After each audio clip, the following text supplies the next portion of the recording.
أعوذ بالله من الشيطان الرجيم.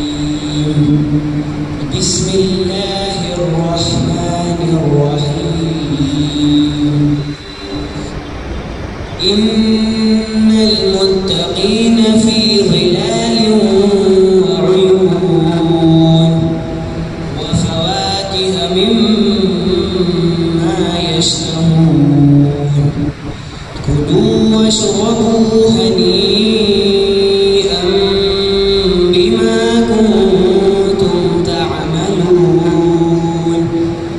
إنا كذلك نجزي المحسنين. ويل يومئذ للمكذبين. كلوا وتمتعوا قليلا إنكم مجرمون. ويل يومئذ للمكذبين. وإذا قيل لهم اركعوا لا يركعون. ويل يومئذ للمكذبين. فبأي حديث بعده يؤمنون.